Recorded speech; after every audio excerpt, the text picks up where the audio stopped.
Good morning students. अब अपन illustration first accounting equation topic अपना चल ही रहा था। आपको कोर्स भी पता चल ही गया होगा कौन कौन से चैप्टर्स अपने कट गए हैं। जो मैंने सेकंड चैप्टर आपको छुड़वा दिया था, जो मैंने कहा था कि अपन बाद में करेंगे, वो सेकंड नंबर चैप्टर अपना कट चुका है। ठीक है, फर्स्ट चैप्टर आएगा और जो थर्ड चैप्टर मैं अभी करवा रही हूँ वो तो आएगा ही सही। अकाउंटिंग इक्वेशन के अंदर में आने आपको 4 questions unsolved, 4 first second third fourth already solve करवा दिए हैं। अब इलस्ट्रेशन फर्स्ट अभी मैं सॉल्व करवा रही हूँ। इलस्ट्रेशन फर्स्ट में आप पेज नंबर अपना खोल के बैठना 61, क्योंकि मैंने सब सॉल्यूशन की ही पिक भेजी है। क्वेश्चन आपके पास लिखा हुआ ऑलरेडी है आपके पास बुक के अंदर। 61 पेज नंबर पे अपना क्वेश्चन में देखो क्या क्या बता रखा है कि अपन को अकाउंटिंग इक्वेशन तैयार करनी है।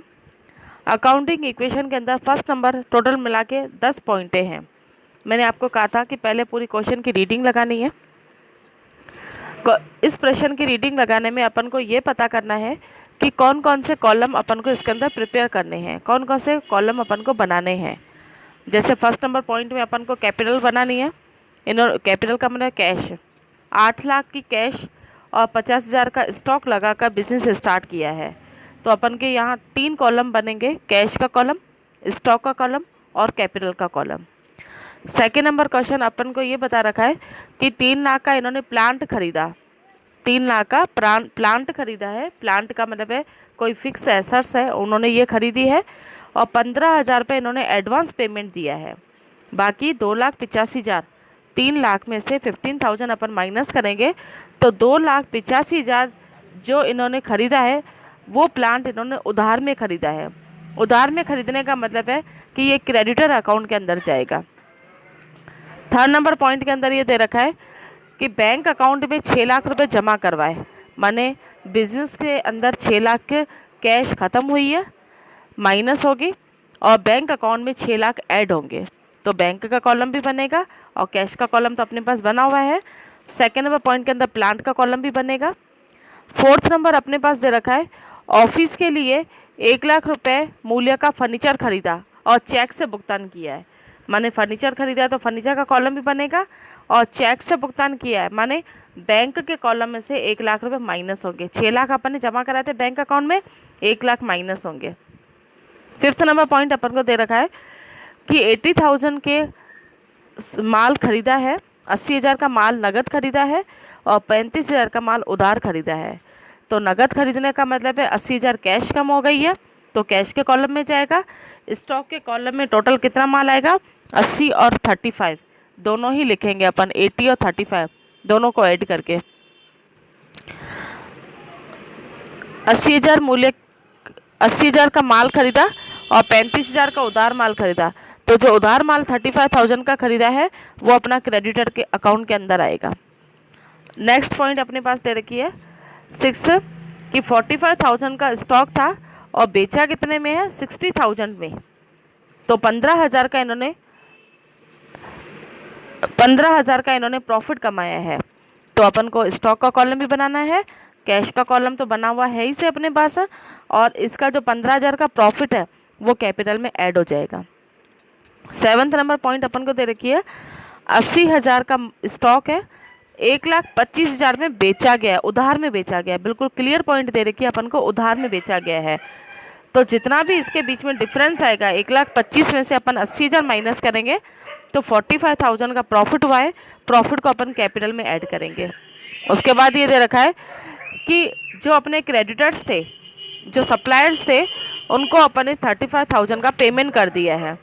ऊपर अपने सप्लायर्स कितने आ रहे हैं, तो ये क्रेडिटर के कॉलम में से 35,000 चेक द्वारा पेमेंट किया है तो बैंक में से माइनस होगा, बैंक में से माइनस होगा और क्रेडिटर में से माइनस होगा 35,000 का।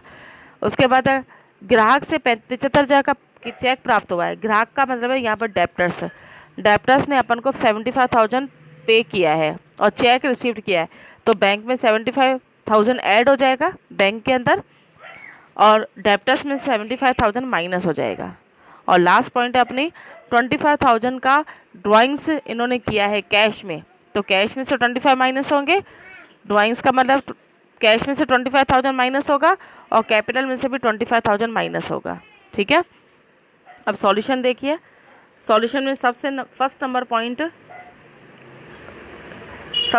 नंबर पॉइंट अपन को दे रखी है, start business with cash and stock. तो 80,000, 8 लाख रुपए जो है वो कैश के अंदर है, 8 लाख रुपए कैश के अंदर, कैश से बिजनेस स्टार्ट किया है, और स्टॉक कितना है 50,000 का।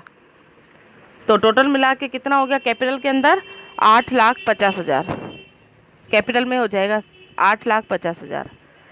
सेकेंड नंबर पॉइंट अपन को दे रखिए 3 लाख का प्लांट था, 15,000 अपन को एडवांस प्राप्त हुआ है, तो 15,000 को अपन ऐड करेंगे, 15,000 को ऐड करेंगे और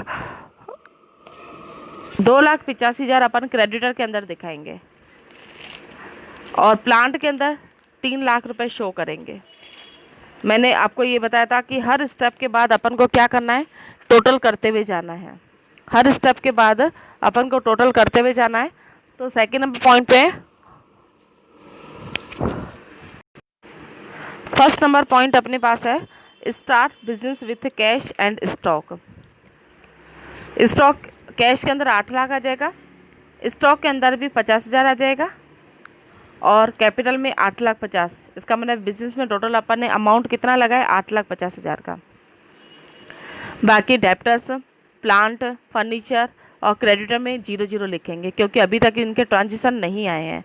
लाइन खींचकर अपन टोटल करते हुए जाएंगे। 8 लाख, स्टॉक में 50,000 और कैपिटल में 850 आ जाएगा। सेकेंड नंबर आएगा bought plant and machinery. Machinery खरीदी गई है, कितने की खरीदी गई है मैंने अभी भी बताया आपको, 3 लाख की मशीनरी है, 15,000 अपन ने एडवांस दिया है तो 15,000 माइनस करेंगे और 285 क्रेडिटर में आ जाएगा। नेक्स्ट, हर ट्रांजेक्शन के बाद अपन को इसकी टोटल करते हुए जाना है।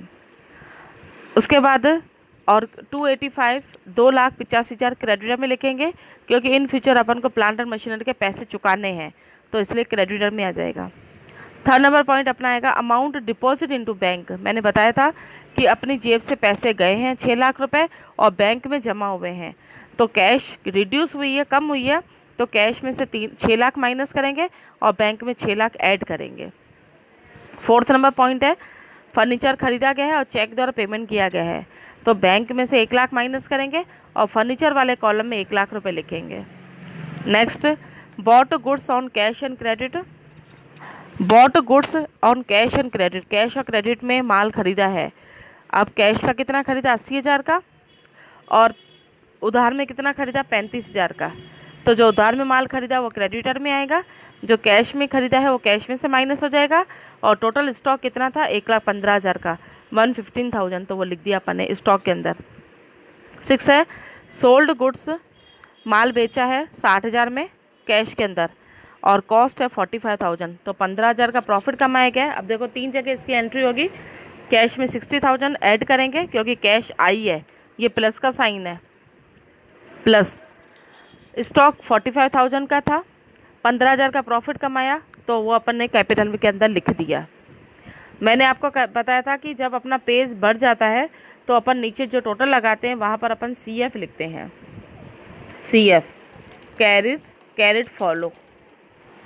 अब उसके बाद नेक्स्ट पेज के अंदर अपन कंटिन्यू करते हैं क्वेश्चन को कंटिन्यू करने के लिए जो अपना लास्ट में CF लिखा था टोटल लिखकर जिन का टोटल अपन ने किया था वहाँ पर अपन ने CF लिखा था, उसी को पीछे दूसरे पेज में अपन टोटल को वापस रिपीट करेंगे। कैश में 165,000 है, बैंक में 5 लाख है, स्टॉक 120,000, डेप्टर्स 0 है, अभी तक डेप्टर का कुछ भी नहीं आया है, प्लांट एंड मशीनरी 3 लाख की है, फर्नीचर 1 लाख का है, क्रेडिटर्स 3,20,000 के हैं और कैपिटल टोटल 8,65,000 की है। 7th नंबर पॉइंट है गुड्स सोल्ड ऑन क्रेडिट, उधार में माल खरीदा गया है। कितने का खरीदा गया 80,000 की का कॉस्ट है और ख़रीदा कितने में गया है, बेचा कितने में गया है, खरीदा नहीं बेचा। गुड्स सोल्ड ऑन क्रेडिट, उधार में माल बेचा गया है 1,25,000 का, 1,25,000 का उधार में माल बेचा गया तो डेप्टर्स में 1,25,000 लिखेंगे और स्टॉक में से 80,000 माइनस होगा, स्टॉक में से 80,000 माइनस होंगे क्योंकि स्टॉक अपना रिड्यूस हुआ है। जो अपनी वो आए हैं प्रॉफिट 45,000 का प्रॉफिट आया है वो अपन कैपिटल में ऐड करेंगे। किसके अंदर ऐड करेंगे? कैपिटल के अंदर 45,000 का। नेक्स्ट 8th नंबर पॉइंट अपने पास कौन सी है? Paid to creditors by cheque. अब टोटल अपने क्रेडिटर हो रहे हैं 3,20,000 के। देखो टोटल कर रखा है 3,20,000 का।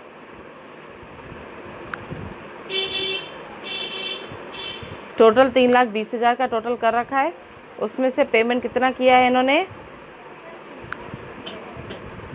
पेमेंट किया है 35,000 का।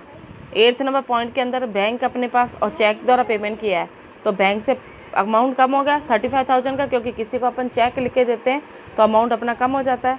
तो 35,000 बैंक में से माइनस करेंगे और क्रेडिटर में से भी 35,000 माइनस करेंगे। 9th नंबर पॉइंट है check received from debtors. Check received from debtors. Debtor से अपन को चेक रिसीव हुआ है कितने का? 75,000 का। तो मैंने ये कैश वाले बैंक वाले कॉलम में ऐड कर दिया है 75,000। अब अपनी बैंक कितनी हो गई? 5,40,000 की बैंक हो गई।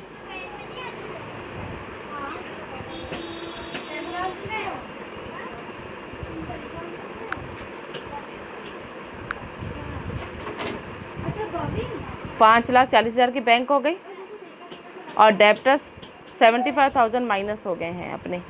तो अब डेप्टर्स हो गए अपने 50,000।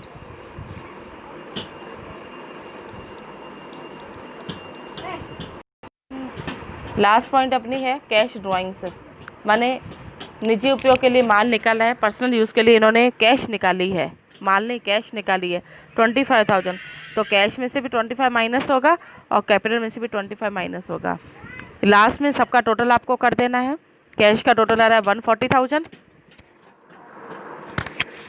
बैंक का टोटल आ रहा है 5,40,000, स्टॉक का टोटल 40,000, डेप्टर्स का 50,000, प्लांट और मशीनरी का 3 लाख, फर्नीचर का 1 लाख, क्रेडिटर 285,000 और capital 8,85,000।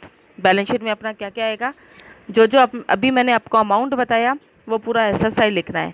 Cash, bank, stock, debtors, plant and machinery, furniture. जो जो लास्ट में अपना आंसर आया वो अपन लिखते हुए जाएंगे। बैलेंस शीट का टोटल आएगा 11,70,000। इधर अपना क्रेडिटर आ जाएगा, क्रेडिटर में 2,85,000 और कैपिटल बाकी निकालेंगे 8,85,000। अपन फॉर्मूला यूज़ करेंगे कैपिटल का, एसेट्स माइनस लायबिलिटी। 11,70,000 में से 2,85,000 माइनस करेंगे तो 8,85,000 आ जाएगा अपना कैपिटल। ठीक है, यहाँ पर अपना इलस्ट्रेशन फर्स्ट कंप्लीट हुआ। अब कितने मिनट का हुआ? अब अपन क्वेश्चन नंबर अनसॉल्व 5th करते हैं। अनसॉल्व 5th अकाउंटिंग इक्वेशन के ही बनेंगे। कॉलम्स देखो कौन कौन से बनेंगे? Cash, stock, prepaid, insurance. यहाँ पर इस क्वेश्चन के अंदर आपकी 2 पॉइंटें न्यू आ रही है। एक तो आपका आ रहा है प्रीपेड इंश्योरेंस और एक आ रहा है आउटस्टैंडिंग सैलरी। प्रीपेड का मतलब ये होता है कि अपन ने एडवांस में इंश्योरेंस का पेमेंट कर दिया है एडवांस में, तो वो अपनी एसेट्स कहलाती है, करंट एसेट्स। तो इसलिए प्रीपेड इंश्योरेंस का भी कॉलम बनेगा। आउटस्टैंडिंग सैलरी, OS लिखा है मैंने शॉर्ट में। आउटस्टैंडिंग सैलरी, आउटस्टैंडिंग सैलरी का मतलब होता है कि टाइम पीरियड तो अपना हो चुका है लेकिन अभी तक अपन ने पेमेंट नहीं किया है, तो वो अपनी लायबिलिटी है कि इन फ्यूचर अपन को पेमेंट करनी ही है, तो वो लायबिलिटी कहलाती है। मैं वापस बता रही हूँ, प्रीपेड इंश्योरेंस जो होता है वो एसेट्स है और आउटस्टैंडिंग सैलरी जो होती है वो लायबिलिटी होती है। तो यहाँ पर क्रेडिटर वाला कॉलम नहीं बनेगा, ना ही डेप्टर का कॉलम बनेगा। सब कॉलम वही बनेंगे जो अपन को क्वेश्चन के अंदर दे रखे हैं। अब फर्स्ट अपने जो पॉइंट है, started business with cash. Cash से स्टार्टेड बिजनेस किया है, कितने का स्टार्टेड बिजनेस किया है? 1,20,000 का। तो कैश में 1,20,000 आ गया और कैपिटल में भी 1,20,000 आ गया, कैपिटल के अंदर भी। इनका टोटल हर बार करते हुए जाएंगे, हर ट्रांजेक्शन के बाद टोटल होता जाएगा। सेकेंड नंबर है bought goods on cash. Stock खरीदा गया है, माल खरीदा गया है कैश पर 10,000 का, तो कैश में से 10,000 माइनस होंगे और स्टॉक में 10,000 ऐड हो जाएंगे। थर्ड नंबर पॉइंट है रेंट रिसीव्ड 5,000 रुपये। कैश में से भी माइनस होगा और कैपिटल में से भी माइनस होगा, क्योंकि एक्चुअल में अपन रेंट पेड किया है, रिसीव्ड किया है। रेंट रिसीव्ड तो 5,000 ऐड हो जाएगा कैश के अंदर और कैपिटल में भी 5,000 ऐड हो जाएगा। आउटस्टैंडिंग सैलरी, आउटस्टैंडिंग सैलरी के अंदर अपन क्या करेंगे, एक आउटस्टैंडिंग वाला कॉलम बनाया था, 2,000 वहाँ लिखेंगे और कैपिटल में से लेस करेंगे, क्योंकि इन फ्यूचर अपन को पे करनी है तो अपन माइनस करके शो कर देंगे। कैपिटल में से 2 लाख माइनस हो जाएगा, ठीक है, 2,000 माइनस होंगे और बाकी जिसमें 0 मैंने नहीं लिखा है वहाँ पर आप लिख देना 0। फिफ्थ नंबर है प्रीपेड इंश्योरेंस।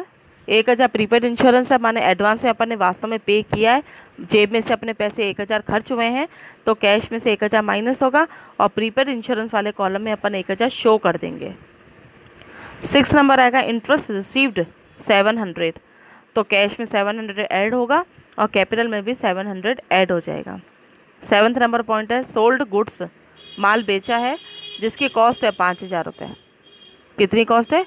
5,000, तो स्टॉक में से 5,000 माइनस करेंगे, कैश में 7,000 ऐड हो जाएगा, प्लस हो जाएगा 2,000, बाकी इसका जो डिफरेंस है वो प्रॉफिट कहलाएगा, प्रॉफिट कैपिटल में ऐड हो जाएगा। ऐड के आगे मैंने प्लस नहीं लिखा है, भले आप चाहो तो प्लस लगा सकते हो। और माइनस के लिए ब्रैकेट का यूज़ किया जाता है, माइनस करने के लिए किसका यूज़ किया जाता है? ब्रैकेट का। उसके बाद लास्ट अपनी पॉइंट है स्टॉक डिस्ट्रॉय बाय फायर, आग से स्टॉक बर्बाद हो गया है, नष्ट हो चुका है 500 रुपये का, तो स्टॉक में से माइनस होगा और कैपिटल में से माइनस होगा। ये आपको पॉइंट याद करनी पड़ेंगी कि किस में से अपन को क्या माइनस करना है। स्टॉक में से 500 माइनस होंगे और कैपिटल में से भी 500 माइनस होंगे। लास्ट अपने पास जो कैश बचे रही है सभी ट्रांजेक्शन लेन देन करने के बाद 1,21,700, 1,21,700। स्टॉक अपना बच रहा है 4,500 का, प्रीपेड इंश्योरेंस 1,000, आउटस्टैंडिंग सैलरी 2,000 और कैपिटल 1,25,200। ठीक है, अब अपन बैलेंस शीट बनाते हैं। बैलेंस में 3 पॉइंटें अपने एसेट्स में आएंगी, कैश, स्टॉक और प्रीपेड इंश्योरेंस, और लायबिलिटी में अपना आएगा आउटस्टैंडिंग सैलरी और कैपिटल, दोनों का टोटल मैच हो जाएगा 1,27,200। एसेट्स कैपिटल निकालने का फॉर्मूला क्या होता है? Assets minus liability. एसेट्स अपने पास 1,27,200 की है, लायबिलिटी अपने पास 2,000 की है, माइनस करेंगे 1,25,200 आ जाएगा। ठीक है, यहाँ पर अपना क्वेश्चन नंबर 5 भी कंप्लीट हुआ है। अब आपको HW के अंदर क्वेश्चन नंबर 6 और क्वेश्चन नंबर 7 आपको खुद करना है, नहीं आए तो आप पूछ सकते हो। Okay, bye.